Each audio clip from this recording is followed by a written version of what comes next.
watching TVP World Talks. I'm Elash Lewiński. According to the Financial Times, Poland plans to acquire a stake in an innovative company that has made its name by helping Ukraine track enemy troop movements in the battlefield. Known as ICEYE, the Polish-Finnish satellite manufacturing venture started out in the Arctic shipping sector before switching to the defense industry. How can the injection of Polish state funding help the company's growth? And what does it tell us about Europe's broader shift towards increased defense spending?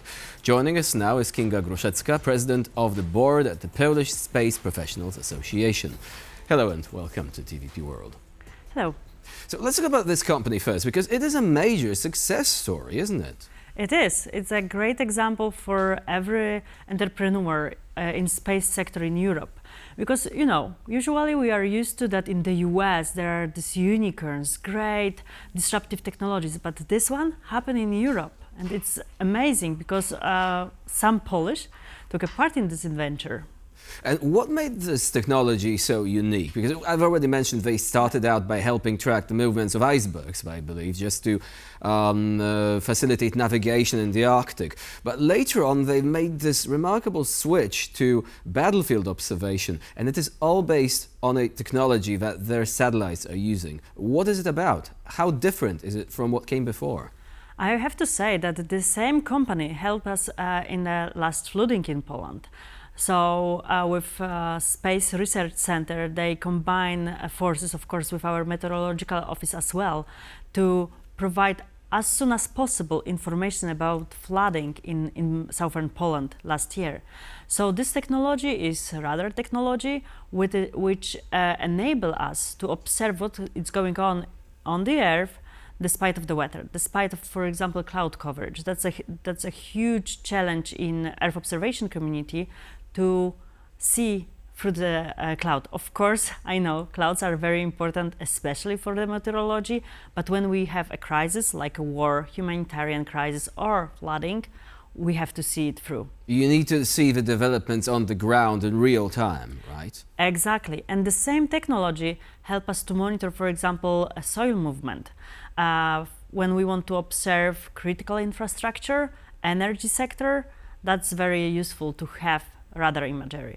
During the war, first of all, up-to-date data, almost real-time observation are very important. And then, despite the weather, despite the season, we can see what's going on in a large scale. That's what it enables us Earth observation. We can see in a large scale movement, or for example, how the agriculture behaviors happen. Like my company actually make this project to understand the agriculture. If, for example, Ukraine has enough food during the war.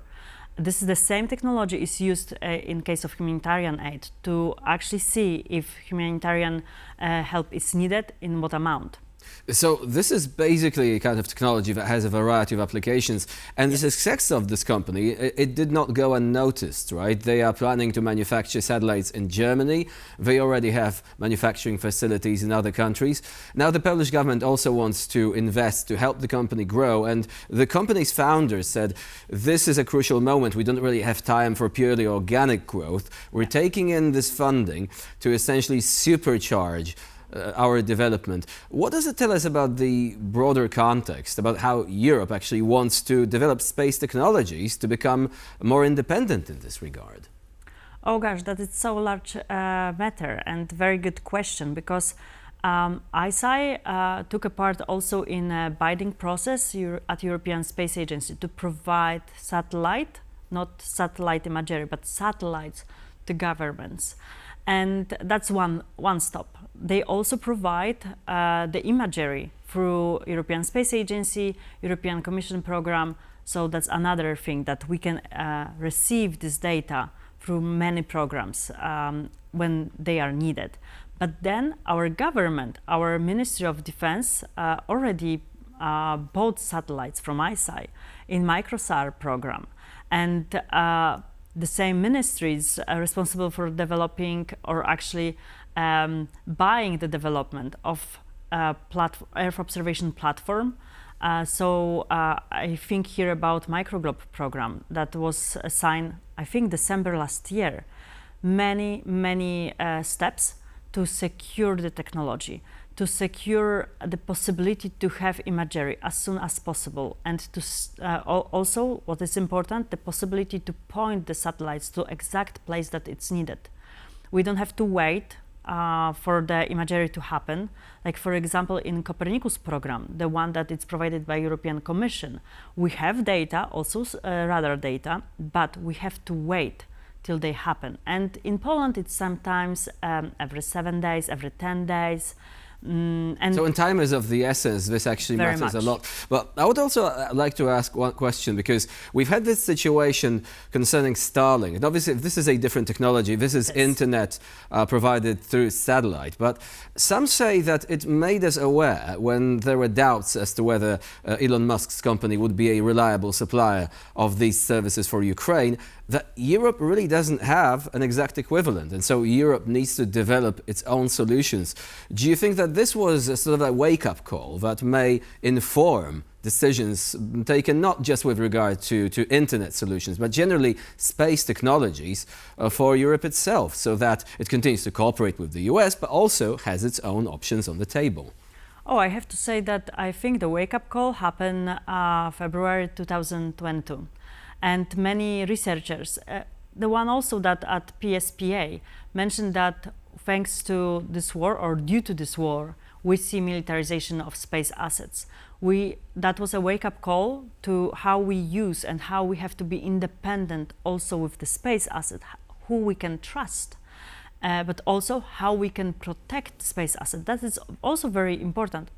It is important that we have satellite imagery, Earth observation satellites on orbit. We have satellite communication satellites, in orbit, but we have to protect them. We have to understand what is the surrounding around them. We have to protect also when it comes to encryption, the data that are provided through those satellites. So there are many different methods or technology that has to be developed here in Europe. It can be through the help of, I don't know, Canadian, US companies. It is possible that we transfer knowledge, but we have to do it wise, and we have to be independent. Yes, the war shows us that we have to invest in the technology, but we have to invest smart, because we don't have time to lose, and we don't have, the background also very often. We have to build from scratches sometimes. Kinga Gruszecka was our guest today here on TVP World. Thank you very much for joining us and for sharing your insight. Thank you.